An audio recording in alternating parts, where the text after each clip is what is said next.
see your questions and comments as we move through the content today. For now, let us know where you're logging in from and how your morning's going. We'll get started shortly.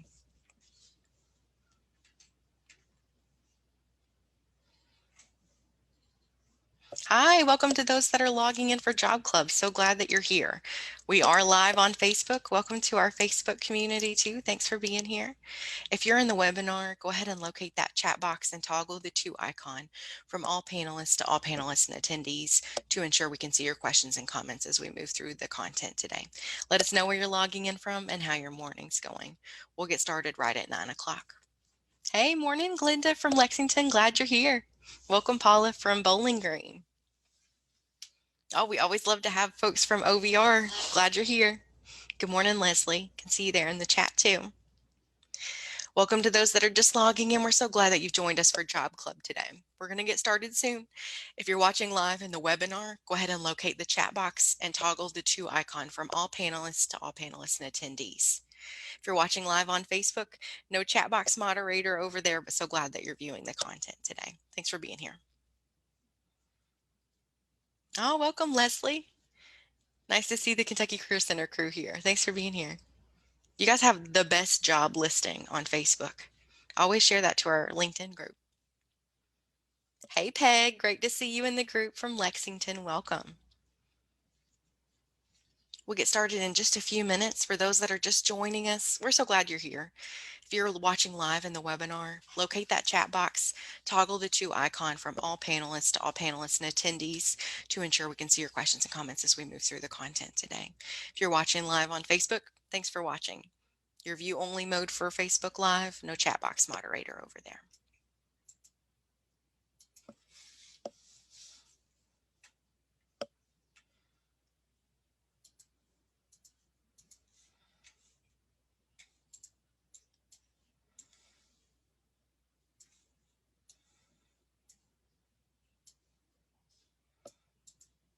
All right, welcome to those that are just joining us. So glad that you're here for Job Club today. I just put some information into the chat for those that are watching via the webinar today. If you're on webinar, locate that chat box and toggle the to icon from all panelists to all panelists and attendees to ensure we can see your questions and comments as we move through the content today. You might open up a Word document to copy and paste resources and notes from the chat, as our speaker is going to be mentioning great reads or resources as we go. Let us know where you're logging in from if you're in the webinar. Curious to see where everyone's from. Okay, slides are not available, but you'll be able to review the recording to take additional notes. And that recording will live on the Fayette County Cooperative Extension Facebook page, and I've put that into the chat. For those that are watching on Facebook Live, we're so glad that you're here. Oh, welcome Sandy from Lexington and Paul from Lexington, Jeff from Louisville. Glad that you're logging in with us.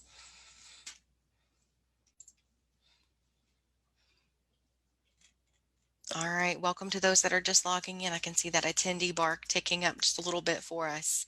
So glad that you're here for Job Club today. If you're new to the group, go ahead and locate that chat box, toggle the to icon from all panelists to all panelists and attendees. Let us know where you're logging in from today. We're glad you're here. We're going to get started in about 1 or 2 minutes. Welcome to those that are watching on Facebook Live. Note that there's no chat box moderator on Facebook Live. If you'd like to interact with the group, please sign up for the webinar next time. ukalumni.net/Job Club.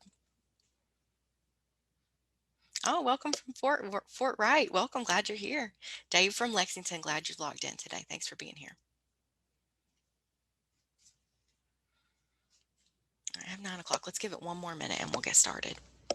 Welcome to those that are just logging in. We're so grateful for you to be here with the Job Club group.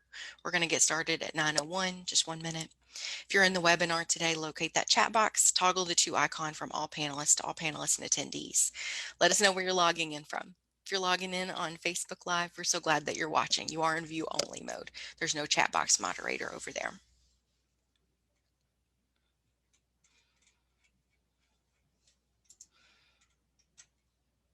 Welcome, Edith from Pulaski County. So grateful that you're here. Thank you.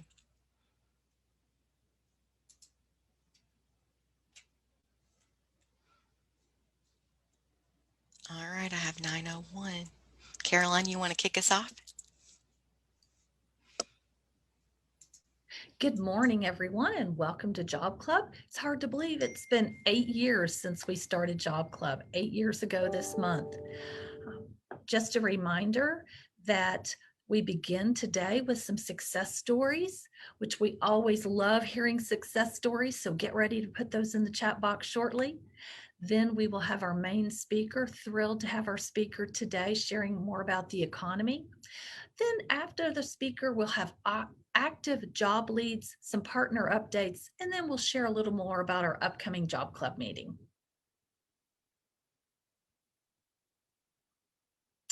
Let's hear from our team here. I want to introduce our team, Diana Doggett, who's been with us from the very beginning. One of the partners in starting Job Club is with Cooperative Extension, a county extension agent for family and consumer sciences.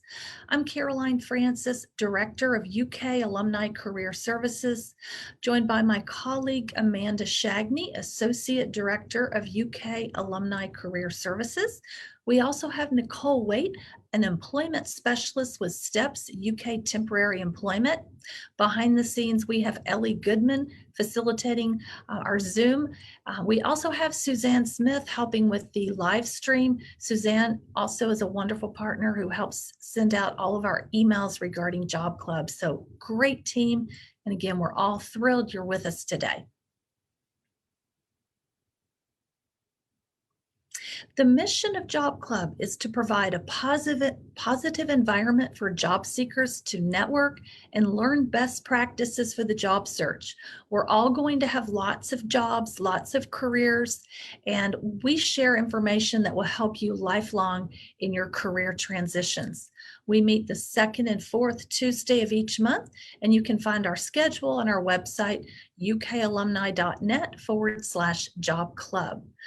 Please note that we are currently virtual in Zoom, but we so hope in the future when things are safe to shift back to in-person meetings, and we'll also continue to live stream when that happens.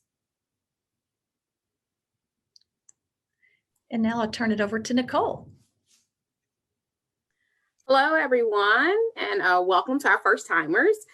I just want to let you know that you will receive a follow-up survey later today, and this feedback will be will place you in our notification system for future programs. So you'll hear more about Job Club and what's upcoming.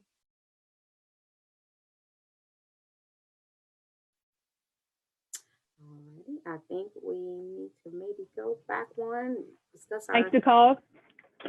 Thank you. Hi, I'm Let's Diana. go back. We need to go back just one slide. We missed one. Sorry, guys.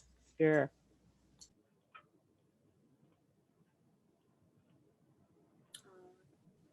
It's there, but I can definitely tell you guys about it. Not sure if the slide's there, but we do want you to take time out to review our free Job Club resource packet, which includes job search FAQs, Central Kentucky networking opportunities, informational interview tips, Lexington area staffing agencies, articles of interest for job seekers, resume review checklist and verb lists, LinkedIn job search checklist. And you can find this at www.ukalumni.net/job club welcome packet. Join the Central Kentucky Job Club sharing community on LinkedIn.com at www.linkedin.com/groups/1244765. And I believe Amanda just put that in the chat for you guys. So sorry about that. And we'll go ahead and give it to Diana. Thanks, Nicole. One of our favorite focuses of success of Job Club is our success stories. We probably wouldn't even be engaged in Job Club if we didn't see results. And so today we want to hear from you. If you have had any degree of success in your job search during the past couple of weeks or the past month. Sometimes we're asked to define success stories. Is it getting the job? Is it landing the job? No, not necessarily, because we know that search has sometimes an infinite amount of time and preparation that finally becomes a realization. So when we talk about success stories, we're talking about, did you have an interview? Did you make an effort to network with someone that could be a possible help in connecting you? What about revising your resume? So important. We've spent some time already in January with some of our sessions talking about that. Have you developed a LinkedIn profile? Are you on LinkedIn? Are you where employers are searching for employees? Very, very important. And have you made some effort in any way in your job search? So if you've done that, we'd love for you to just, very quickly put it in our chat box. We'd like others to see what's going on out there and maybe what you've discovered or what has been a primary focus for you in your job search. So go ahead and do that right now if you've had any success in your job search. And while you're doing that, when we do hear from an attendee, and we always ask that you share that day that you get the job, we ask permission to share that with our audience. And we have one today from Heather Ramsey. I'm thrilled. I'm just thrilled to read this. Heather's family attended back when we were in person. We've met members of her family, and so now it's Heather's turn to enter into the success story realm. To everyone at Job Club, hi, my name is Heather Ramsey, and I have been attending Job Club since January 2020. I'm happy to report I have found a job as an assistant case manager receptionist at a law firm in Lexington. And I started this position on January 25. My dad introduced me to this wonderful organization when he, between positions, was looking for job opportunities in 2017. So when I graduated college this past December, it seemed like the perfect opportunity to learn about the job search process and the skills needed to improve as a candidate. Job Clubs changed my perspective on the job search process and provided an uplifting and engaging environment in which to learn. I have learned so much during my time here, including the importance of networking, resilience during job rejection, skills to be more confident and prepared applicant, among many other skills. The connections I have made and skills gained through this organization are invaluable, and I can't thank you all enough for the support you have given me. I look forward to staying in touch with Job Club as I move forward in my new career. Thank you all again. Sincerely, Heather Ramsey. So what a great way to kick off today, just in celebration with Heather, and we would be applauding her in person if she was amidst us today. But I do see in the chat box that we had, Sam had an interview yesterday, so we're hoping for good results there. Let's see if I can back up here and have I missed any? Not sure. I've tried several interviews. Robin says, and I have one today. Also revised my resume from the last Job Club meeting, which really helped me.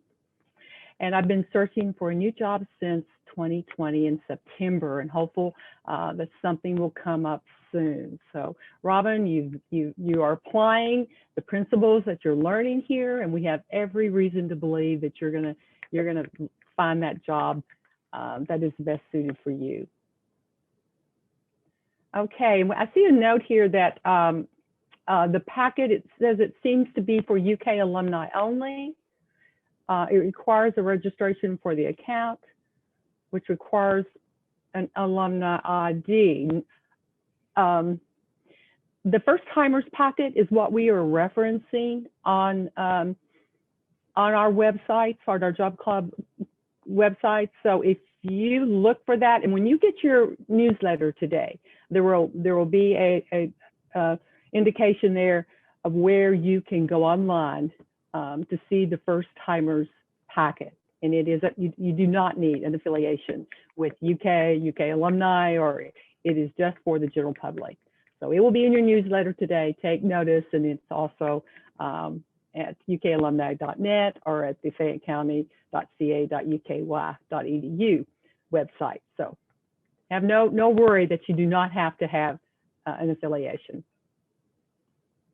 Okay, well, that's our success stories. You know, just keep in mind, day-to-day focus, but application of principles, and we all count that success story in your journey. And now I think it's time for us to do an introduction for our program today, and it's my privilege to do that. We want to welcome our guest speaker, Chris Bollinger, and I'm going to read his bio here, and it's quite impressive. So, you know, just sit back, and you are definitely going to gain a lot today. Christopher Bollinger is the Sturgill Professor in the Department of Economics at the University of Kentucky in the Gatton College of Business and Economics. He has been an assistant professor of economics, Georgia State University, and both an assistant and associate professor at the University of Kentucky. He received his BA in economics at Michigan State University and earned both a MS and Ph.D. in economics at the University of Wisconsin-Madison. Professor Bollinger's research has focused on measurement error and non-response in estimation of microeconomic models.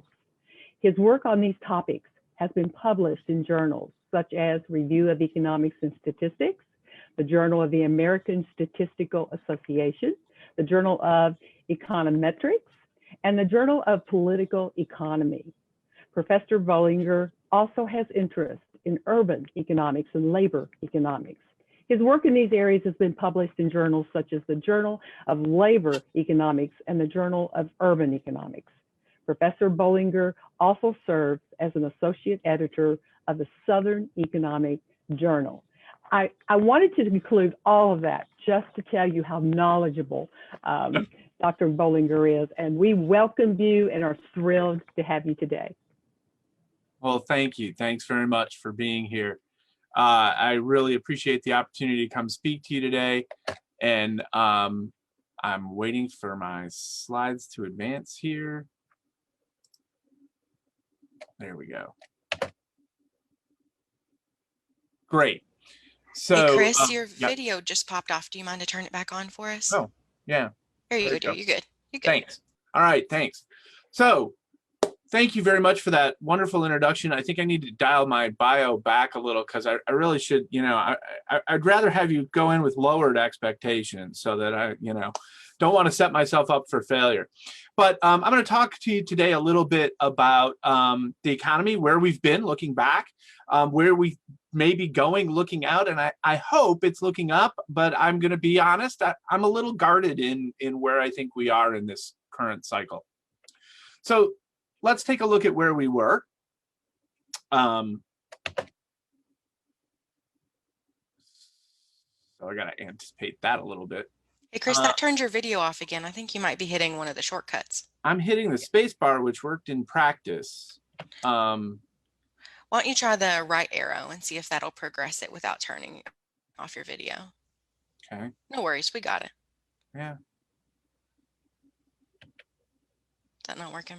It is not working. On the bottom left of the screen, you'll see there's a left arrow and a right arrow on the screen of Ellie's there that you're controlling. There's with your mouse browser. There There it is. Yeah. Oh, yeah. Okay. All right. So where we were. So coming out of the Great Recession, you can see the gray bar in the graph right here is the Great Recession. And so we had our downturn. And coming out of the Great Recession, we were in the longest expansion in post-World War II history. We had 10 years. The Great Recession ended mid-2009. We had over 10 years of continued and relatively steady expansion of the economy. You can see this nice long straight line here going up, going right into the end of 2019. By the end of 2019, though, we were already starting to get mixed signals for the economy. We still had a lot of good, strong signals. Unemployment rate was very low. It was great. Housing starts were quite stable, another key indicator, and consumer confidence was stable and strong. We'd had a nice, steady rise in consumer confidence. We'll look at that in a little bit. But there were lots of positive signals, but we were already starting to get some weakening. We were seeing a decline in the GDP growth rate. It was still positive, but it was slowing down. We were also seeing softening of labor market growth. We were still growing, but the number of jobs being added every month had declined somewhat.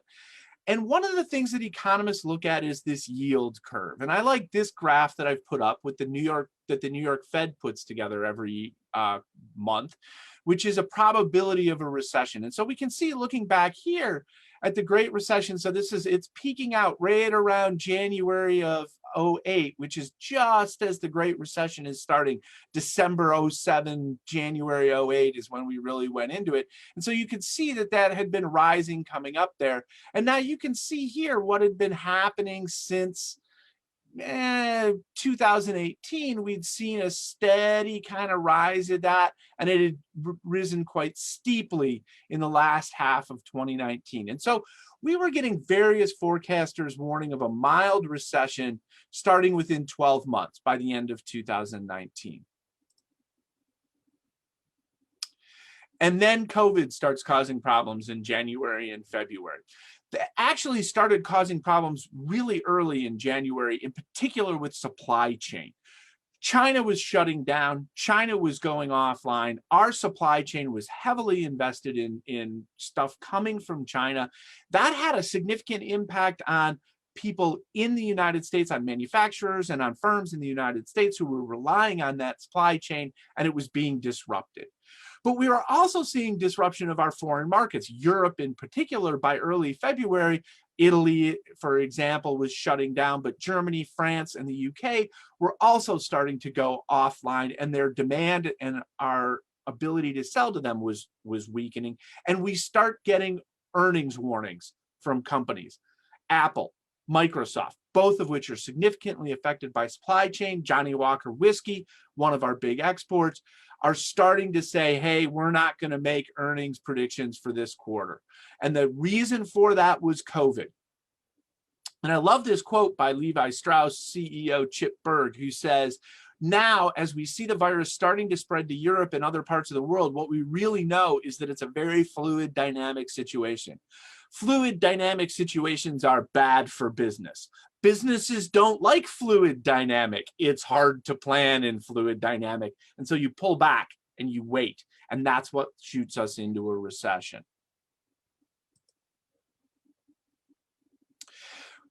But it wasn't just our exports. It wasn't just things going on in foreign markets. We'll talk a little bit more about exports in a minute. But it was also the reaction of individuals here. We've had a lot of discussion. Was the recession that we saw start in February caused by the stay-at-home orders? And the answer is it was a lot of different things working together. But I think this graph is really, really neat. So let me explain what this is. So on the horizontal axis, of course, is the date. And on the vertical axis is the proportion or the fraction of people who left their home on that given date. And we're getting these from cell phone data. So yeah, you may be in here if you have a cell phone that tracks your whereabouts. And this safe graph can tell us who left at home, who stayed home and who didn't. And what you see here, the blue line is the US average, but it's really the gray lines that are interesting here, because these gray lines, there's one for each different state in the US. And up here in early March, you can see that, well, yeah, there's a few that are really different than everybody else. It's this sort of dark gray, thick band, and it kind of tracks really well, and everybody kind of looks very similar. And as we progress through March, this gray band just flattens out and flows out, and we get very wide differences between states, so that we get some states where there's much less of a reduction in activity, and other states where we're seeing this little gray one, if you can see it, goes way low very quickly. So the average is misleading here in that there's a tremendous amount of variance. But what you can see is that this behavior was starting well before any stay-at-home orders were in place, because when the gray line turns red, that's when that state started having significant stay-at-home orders taking place. And so you can see in some cases, yeah, the stay-at-home order initially may have made it decline, but then it came back up again. In other cases, the stay-at-home order actually, things went up in that state. And there were states with no stay-at-home order that suddenly went down or were down and stayed down. And so we see this big widening and this fanning out as each different area is reacting to this. And so some of it is policy, but we had a 30% decline in activity prior to any stay-at-home order, and it continued to decline after that. And so a big part of this is how people react. It's not just stay-at-home orders or anything like that. So there was a lot going on in early March. Our exports were declining too. I've mentioned this already, but we had exports decline 2.5% in Q1. You can see coming out of the Great Recession, we had exports kind of rising with, some ups and downs. We had a kind of global slowdown in 2015, and exports declined a little bit, but they're kind of coming back, and and then they're steady here. And then suddenly they just plummet at the beginning of 2020. And that's COVID. We had a Q1 decline of 2.5%, but we had a Q2 export decline of 22.5%. There was nothing that was really going on with US policy that caused that. What was going on was other government policies and just a general decline in demand as people pulled back because they were worried about COVID. It was a part of a general worldwide response to the pandemic, but you can see it was beginning to recover in Q3. And of course, here's our GDP growth. I showed you kind of right up until here with the long run, but here you can see the huge 31% decline in GDP in Q2. This is when it really hit. And we entered the recession, and everything's tanking. This is the largest single quarter decline in certainly post World War II history that we've ever experienced. It's stunning and incredible, followed immediately by one of the largest single quarter increases we've ever seen, with a 33% rise in Q3. This is our V-shaped recovery. And I've got some thoughts on this, and I'll talk about them as we get later, but one of the things is really sort of a huge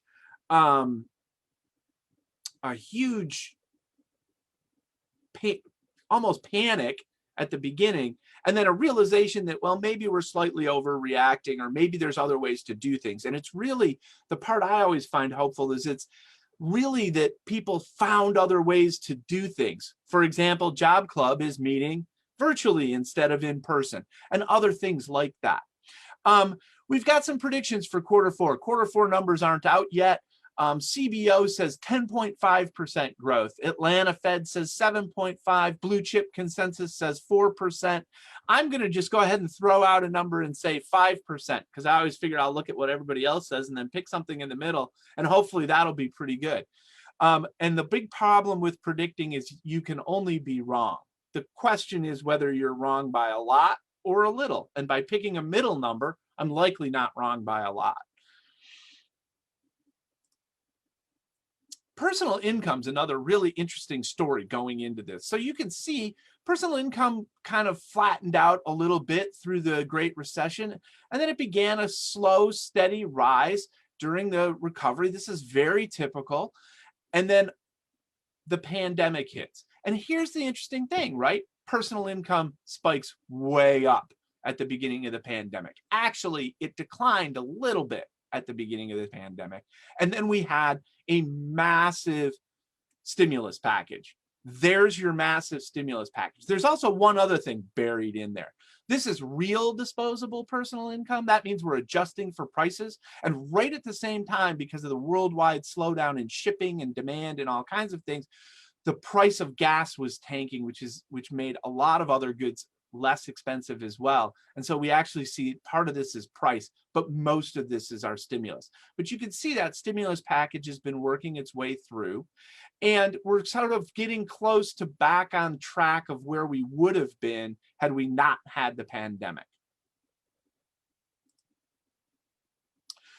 So unemployment claims are really fascinating. So this is continued claims. This is people who are continuing to receive unemployment benefits or have filed for and are continuing to be held on the unemployment benefits roll in any state. And what I want to draw your attention to, you've probably seen some of these graphs, and everybody points to this spike and how huge it is. And it is. I mean, if you compare it, here was the peak for the Great Recession, and the red line is Kentucky. And just for the record, the red line is Kentucky, and it's being measured on the left axis. The blue line, or I'm sorry, the blue line is Kentucky, and it's being measured on the left axis. The red line is the US, and it's being measured on the right axis. They just happen to lay over each other that way. And that makes a pretty graph. But what you see is the peak was right here at the end, and the peak was for Kentucky was somewhere around 80,000 continuing claims. For the US was somewhere around 5 million continuing claims, where we were seeing 24 million continuing claims at the top and over 250,000 continuing claims in Kentucky at the top. So you can see this order of magnitude was huge compared to anything we've seen in the past. But what's really different about it, I know everybody focuses on the magnitude, and I'm not saying that's crazy, but what's really different about it is look at this pattern. If you look at the red line here, the recession hits in December 2007, and we begin to see a slow but sort of steady increase and increase in the unemployment claims, which kind of peak out right at the end of the recession and then slowly decline as we move through the expansion. This is a standard, typical pattern. What did we see here? We saw the unemployment claims spike at the beginning of the recession as a very first response. This is a very different recession. We see a similar pattern here with the unemployment rate. Again, if you look back at the Great Recession, the unemployment rate was low at the beginning of the Great Recession. And again, here, blue is Kentucky, red is the US, but they're both measured on the same axis. And it slowly rises through the recession and then comes down slowly after the recession. This is a very typical unemployment sawtooth pattern. But look at what's happening now. We saw a huge, the largest spike and the largest increase in the unemployment rate I have seen in my lifetime. And as an economist, we don't see this. This isn't how unemployment works in a recession.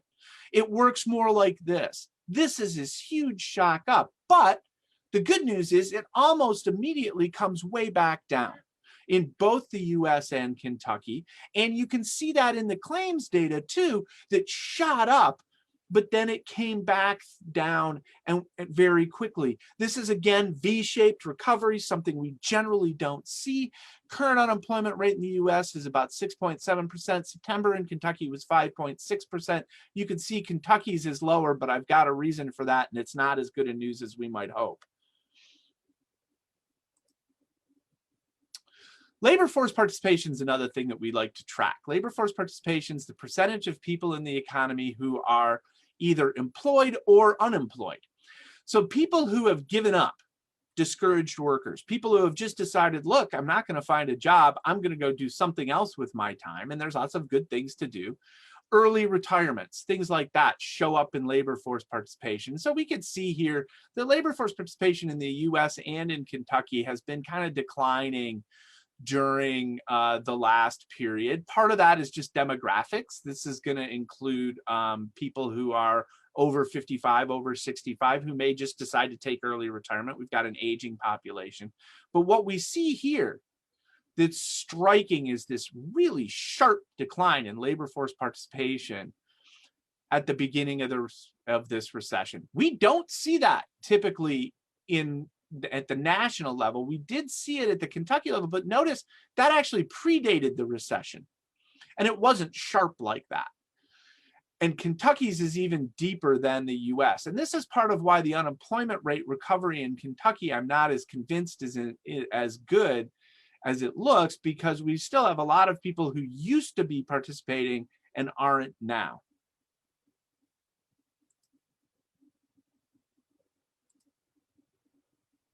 Whoops, went too far. So where are we headed? And this comic came out last summer, just before I had to do one of these, and I loved it because it perfectly sums up where I am. I used to be the director of the Center for Business and Economic Research, and I had to come up with a forecast every year of where the economy would go. But I don't do that anymore. My thing now is I'm just going to wait, and then when it comes out, I'm going to say I saw it all along, because that works.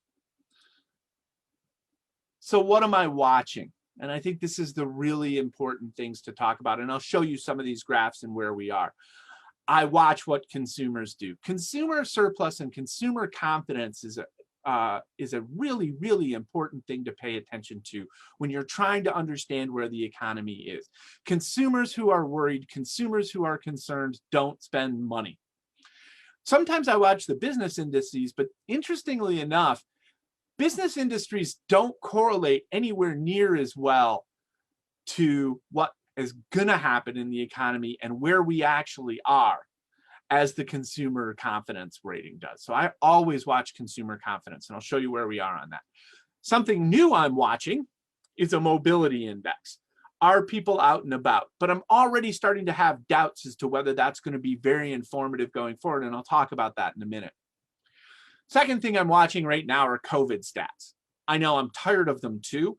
I loved them at the beginning. I'm kind of a stats guy. I love the data, but after a while, it just gets boring. But I watch three things. I watch cases, but I also watch hospitalizations, because this is one of the things that we're really worried about, right? Is our hospitals get filled up. This is when governors and local politicians panic, or not necessarily panic, but they have to really do something, and they shut things down.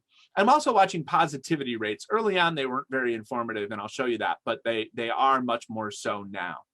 I'm watching trade. I already showed you some of the trade statistics. I don't have anything new or better, but how the rest of the world is doing is going to matter, because we're still a global economy. And our imports are crucial as well, because they're part of what fuels our own businesses and operations. Retailers and wholesalers who resell all of those imports, they're making a living out of this. Exports are crucial too, of course. Obviously, I watch unemployment. I've shown you some of those graphs, but I'm particularly focusing on labor force participation right now too.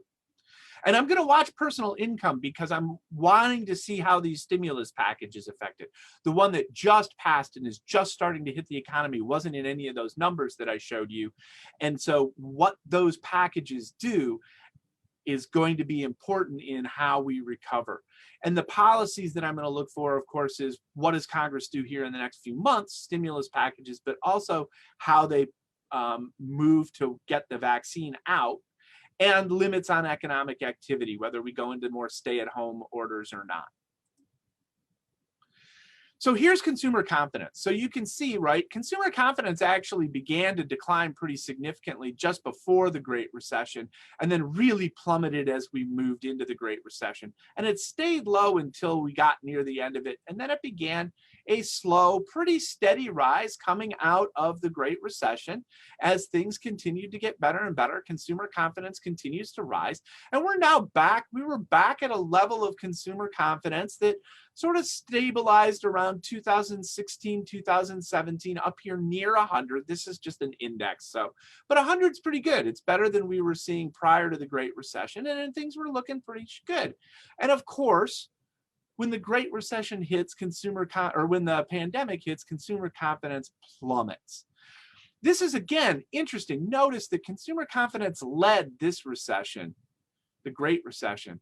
But consumer confidence actually lagged this one. But I think that it's going to be crucially important in terms of coming back out of it. When consumers are more confident about what's going on and are back out in the marketplaces, that's going to be important. So I'm watching that. And you can see there's sort of an upward trend coming out, but it's too soon to tell yet.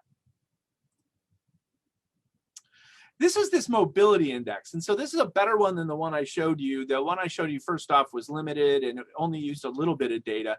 This uses a whole bunch of data sources, and the Dallas Fed started putting this out.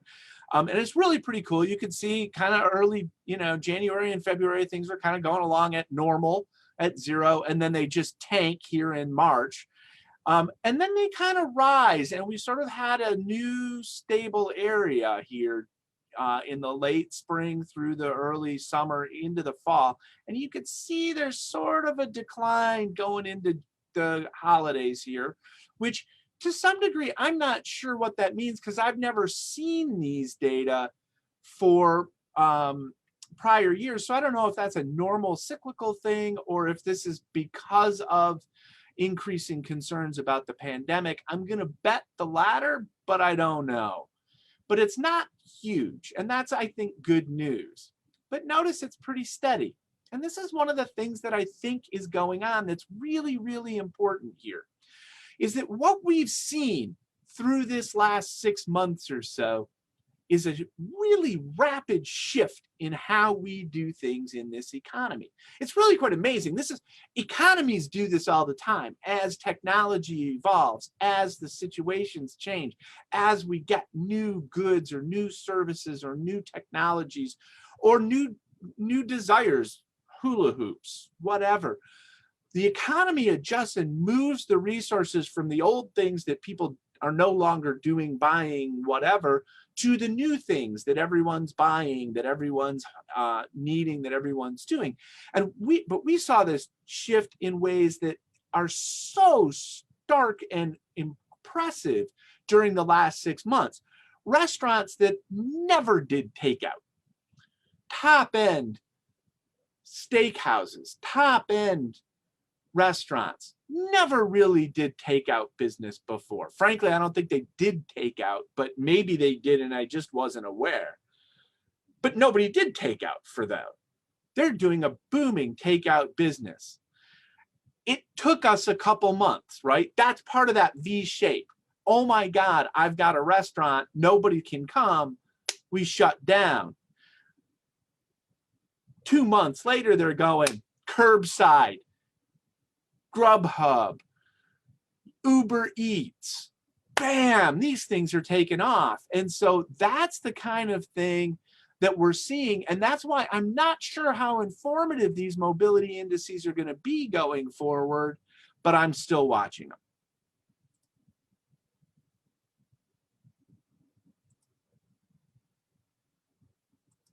There we go. COVID statistics. So,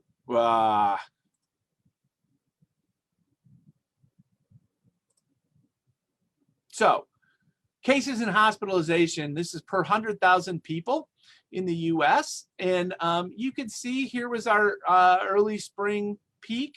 You can see another peak in the summer. And then as we approach the holidays, hospitalization has gotten quite high. And this is the concern that we have. But right there, if you squint and look really closely, it's coming down. And I'm hearing that in the news too. And then daily cases, we're seeing similar flattening, maybe coming down. Positivity rate. Okay, first part. Look, I'm never going to put stuff on a graph to try to mislead you. I could have chopped this off right here, but I wanted you to see that, like, this is back when we were testing like 3 people a day nationally. So you'll get numbers like 33%, and a lot of these blue lines are either 50 or 100% positivity. Why? Because there were 3 people tested and one of them had it, or there were 2 people tested and both of them had it. That gets you 100% positivity rate that day. Disregard all of this. This is where you want to start looking, is through here when the testing by mid-April starts to get really good. We had lots of positivity going on, but we were still probably more than anything testing people that we thought had it. So this is actually sort of the better data right in here as we move into June and July. And we have a little summer peak. We had a little summer peak. And then things got better in the fall. And then it got high again. And that corresponds with this. So I'm watching these positivity rates. Presidency. So look, we've just had a national election. So what do I know about what difference does the president make? So there was a great paper in the American Economic Review, the top journal in economics, Many of the most important papers ever in economics are published in the AER. And what this AER paper did is it looked at the average growth rate under different types of presidents, Democrat versus Republican. And this is a well-known fact. If you look at average growth, annualized growth rates by presidential term and by whether they're Democrats or Republicans, since World War II and continuing on until today, on average, Democrat presidents have a higher GDP growth rate than Republican presidents. Period. End of sentence. It's strong. It's a very consistent pattern. What's funny about it is we can't really explain it, and that's what this AER paper did. This AER paper was a tour de force in trying to explain it, and the difference is not the fiscal or monetary policies, nor is it timing or anything else. So, for whatever it's worth, we now have a Democratic president that seems to be correlated, but I can't tell you why, with slightly higher GDP growth rates. What we also see is that splits in House, Senate, and presidency are usually good for growth. And the reason is really that there's less uncertainty. There's fewer sweeping changes.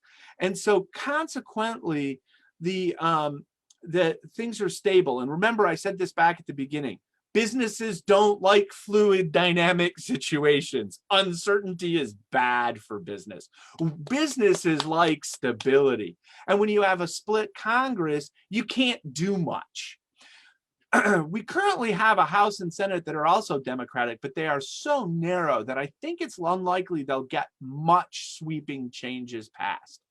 We shall see. I think most economists will agree, and it's something that frustrates us when we watch politics. Honest people, the president has very, very little power to shape the overall US economy.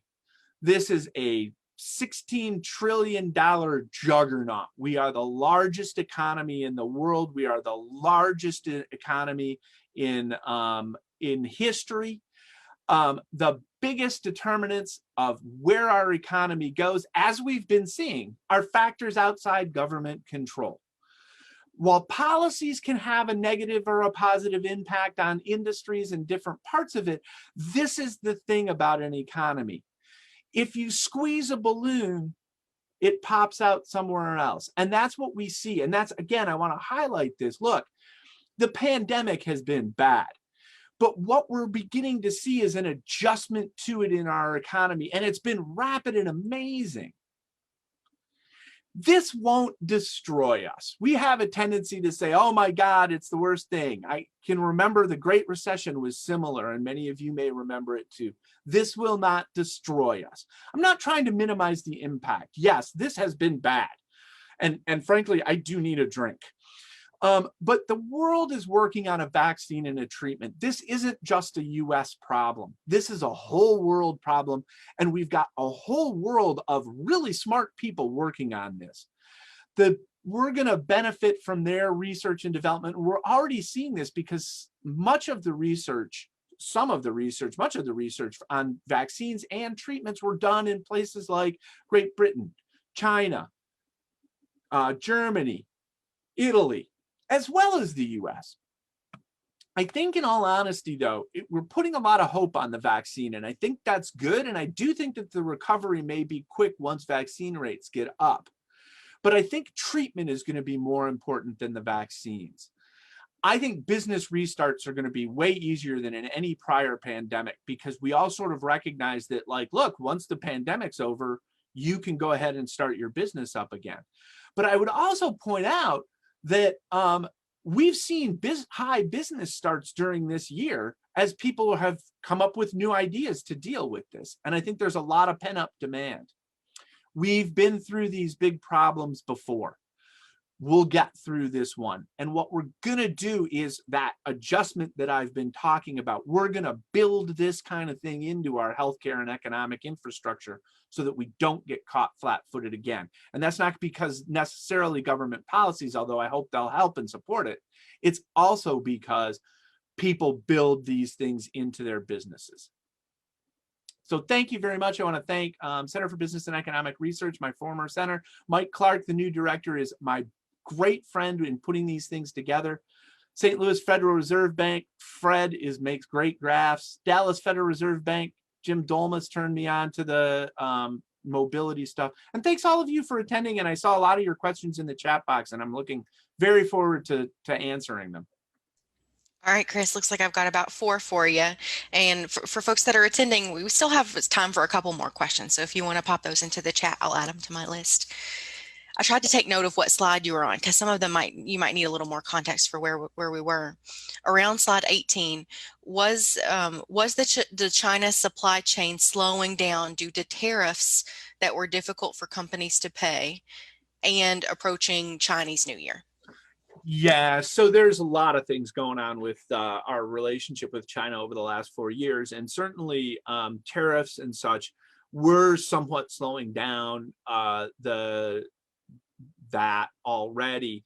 And I think that's why you saw, if we go back to that, and I'm just going to say I'm not positive I want to try that. There's a real lag between when I click and when slides advance, and going back a lot is going to be tough. But what I'll say is you saw a flattening of that, of those exports. And I think that was really what was going on, was sort of all the tariffs and stuff just were kind of flattening out that growth that we had been seeing for, 6, 7, 8 years.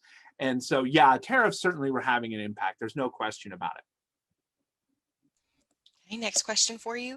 Does the export data decline include goods and services, for example, school tuitions for international students, travel and entertainment?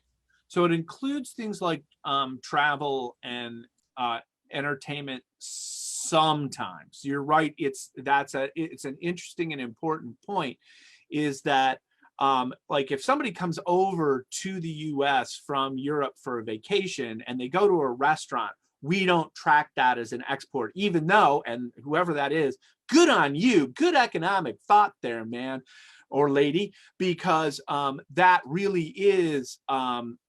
should be an export, but we just have no way of tracking it. We do some stuff to try to guess what that is, and we do have some indication of it.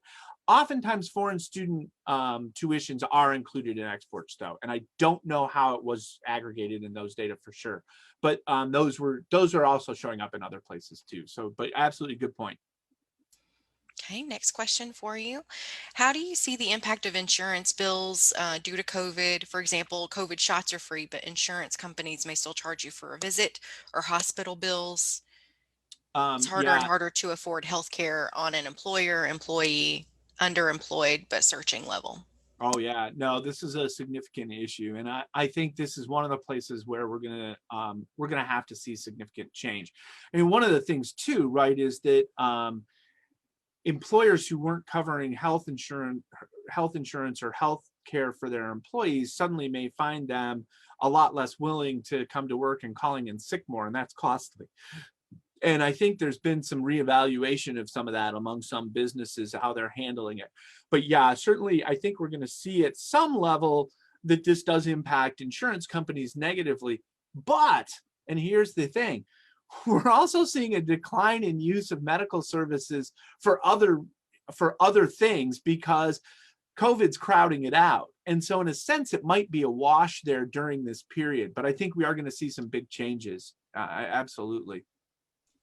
Okay, 3 more for you, and then we'll shift to the next part of the program. Can Chris comment on the financial impact of COVID to healthcare and any potential recovery for the healthcare industry? Well, I think the healthcare industry is actually doing pretty well. And I think that what we're going to see, the financial impact that frequently is going to get passed on ultimately to the consumers. And in particular, the insurance companies may find that they have to raise rates, although they're actually doing, my understanding is pretty well right now. And they certainly have been the last 4 or 5 years. So I'm not sure they're, certainly like any business, there's lots of things going on here, but it'll be interesting to see how this shakes out. Okay, next question. I'm curious how much widespread change we may see from companies being more willing to accept and embrace flexible work schedules, including more regular work from home. On a larger scope, I'm wondering if more companies will be more willing or even wanting to hire remote workers, possibly from lower cost of living areas. What are your thoughts? So this is really an interesting question, and it's one that I think it's very easy. We've seen a lot of this in the press, and I certainly get it. We've discovered we can do this remotely, right? And this opens up opportunities. If you want to work at Google, you no longer have to live in San Francisco. I don't know if you've ever priced houses in San Francisco, but there's reasons why I'm in Kentucky. It's much less expensive to live in Lexington than San Francisco. And so people may very well say, hey, I want to work for you, work remote. We've seen all of these discussions. I've seen people make predictions that traffic will be 50% less going forward because of this. I have my doubts. I think there'll be some. I think there's going to be changes, and I think there'll be a fair amount. And maybe it's just because the hair is gray and I'm an old guy and all this virtual stuff is just, oh. But I'm not sure that we're ready to give up going into work and hanging around the water cooler, right? I like the separation of work and home. This blending of the two is tough. And I think what we'll see is a mix. I think we'll see more flexibility, but I think we'll also see a lot of people who are anxious to just get back into the office and do it that way. Thank you. All right, last question for you. What does Chris consider to be the strong or growth industries over the next year or two? Tech is always hot. And I think, tech has been the savior during COVID, right? Tech is always hot. So that's definitely a growth industry. I think transportation is still going to be pretty strong for a while going forward. Transportation's been kind of a shining star in Kentucky, certainly for the last decade. And I think it's going to continue to be strong for a while. We've got to move product around. I think anything, box store retail is going to be an interesting one to watch. I mean, we've all known that it's been declining and it's been harder, and yet it still seems to have a life. We do like to get out, and I think once we can get back, that's still going to be there. And I think, healthcare has always been strong and it's going to continue to be strong. It's going to be a good place to get jobs. I think those are the kinds of places where we're going to see stuff. But there's strengths in almost every area. And what you have to look for are the companies that are sort of switching and pivoting with the times. All right, Chris, that's all the questions. At this time, I'd like for us to go ahead and flood that chat box with gratitude for Chris. You made some pretty complex topics very approachable, so appreciate you, Chris. Certainly, and thank you all. I enjoyed being here, and I hope you enjoyed the talk, and I wish you the best of luck in your job searches. Thanks, Chris. All right, Diane, I'm going to pass it over to you for next steps. All right, thanks again, Chris. That was just wow. It's still settling in. So so much to think about. Here we go. So now is the time for us to think about who is presently hiring, and because today does matter. And so we are asking that attendees share job leads and job targets via our chat box at this time. So if you have a job lead and you'd like to share that with our audience, please type that in the chat box. We could also and love to allow you to do that personally. So just raise your hand and we would give you the floor per se to announce your job lead. So do we have anyone that would like to do that at this time?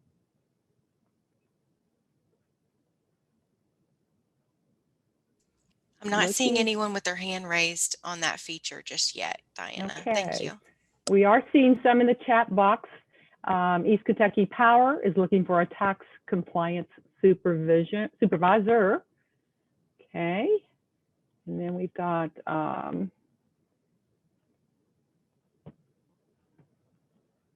let's see, I think that might be all I'm seeing. Wait a minute, there is another one. The Kentucky Personnel Cabinet. So there is a website to go there for certain job selections. Not sure which one, but the website is right there. Okay. Well, keep in mind that you can email us job leads by noon today at UK Alumni Career at uky.edu, and we will include those in our post-meeting job lead list. And that will also be included in your newsletter that you will receive later on this afternoon. So keep that in mind. And there are 189 positions statewide at that Kentucky Personnel Cabinet list. So make sure you check out that website. Well, now it's time for good news. And I will begin with some great programs coming up for you to choose to use at the what's Cooperative Extension. And again, I want to remind you that please contact your local Cooperative Extension office in all 120 counties and make sure that you are in touch and know what programming is being presented locally. And I have three here I want to mention real quickly. We'll be doing a Let's Cook Together on February 3rd, and it's a lot of fun. I send out the ingredients, and you join me at 11 o'clock, and we prepare, we cook for an hour, and then you have a great lunch. So that's a lot of fun, and I'd love for you to join me next week on the 3rd. We also, I do want to mention again, Kick Kentucky Cancer. This is going to be a series, a program for those that are currently in treatment and are caregivers. So we hope that you will consider this, and if you don't need it, please pass this information on to someone else. We have three or four series that we want to meet with people and help them with emotional, physical needs. And this is a new one. It's time to talk estate planning. You know, that's one of those issues that we sometimes just push aside until needed. And it's one of those very, very important parts of management, life management that we need to take care of. And so we have a great opportunity for you to learn about what wills and trust and guardianship and elder care and advance directives. So look at the registration information in the chat box. It's March 18, 25, and 23. And we'll hope that you will, again, share this information and take care of business if it's needed. And last but not least, we have another Big Blue Book Club. And this is real appropriate, I think, for all of us, but especially during what's happened to us financially, perhaps the last year, and it's flipping a switch, your guide to happiness and financial securing in later life. So making sure that you know what to do and are taking action now for later. So join us in that wonderful series, which will again begin on February 25.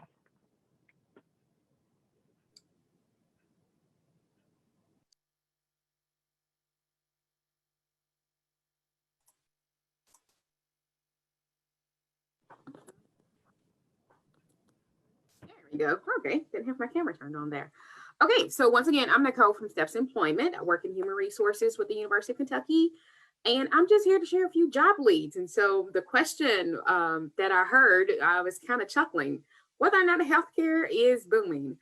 Yes, we are. I actually help the staff for healthcare and well, UK healthcare, I should say, and there are plenty of jobs and job leads. And so what I'll do, because there are so many, I was so happy that that question came up. There are plenty. And so I've reached out to our consultant who will send me the links, direct links for those jobs, and I'll share those so that we can have them posted on LinkedIn today. But we have a range of jobs from administrative to nursing, medical assistance, medical records, materials management, as UK healthcare, of course, continues to grow, evolve, and think of ways to better take care of not only the patients, but also the nurses and the staff that directly care for the patients. For example, there's a plan now where even materials that are coming in are maybe longer or bigger or things like that. So that there's not so much interaction with going in rooms for those who work in like direct healthcare, like IV, IVs being longer, things like that, maybe outside of rooms. And so there's so many things that we're doing to try to help, as once again, our community and our staff. So please, take a look. We'll have those we'll have those available once again on LinkedIn. I couldn't possibly name them all, so I'm glad you guys brought that up. And we look forward to hearing from you in steps. So be sure to check it out. Thanks.